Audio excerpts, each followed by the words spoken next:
Hej. Hej. Hej. Hej, du kender mig ikke. Du kender ikke til min historie. Eller hvad jeg har været udsat for. Du ved kun det, øjet kan se. Hvilket for dig tyder på, at alt er som det skal være. Det er hvad du ved, men du ved ikke, hvad der ligger bag. Ligger bag facaden.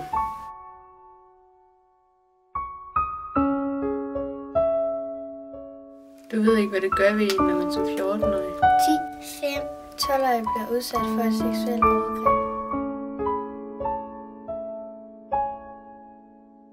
Han rørte ved mig Hold mig fast. og klappede mine bukser op.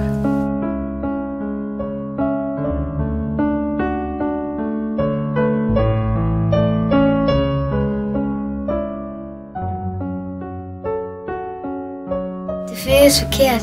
På ingen måde rigtigt. Men hvad jeg på det tidspunkt ikke vidste var, At det han gjorde ved mig. ville ødelægge mig indeni. Jeg var magtesløs. Ude af stand til at gøre modstand. Det var ham mod mig. Og han havde magten.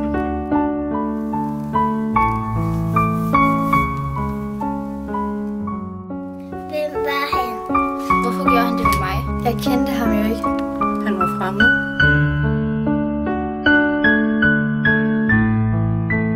Jeg var udnyttet. Jeg turde ikke sige det til nogen. Han sagde, det var vores hemmelighed. Jeg var skræmt. Ødelagt.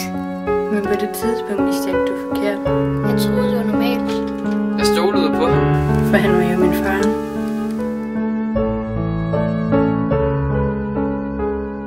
Selvom mange tror, at man kort tid efter overgrebet er ovenpå igen. Tager man fejl. For seksuelle overgreb på børn i sådan nogle alder sætter ar på sjælen, som aldrig forsvinder.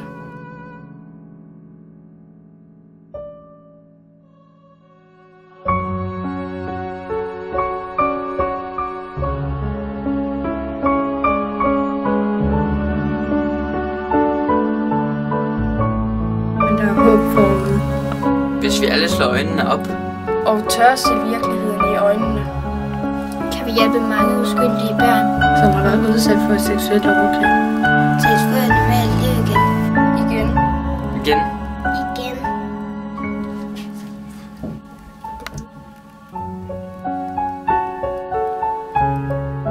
Alle børn har brug for en hånd i hånden. Det er jo en hånd til dem, der har mest brug for det.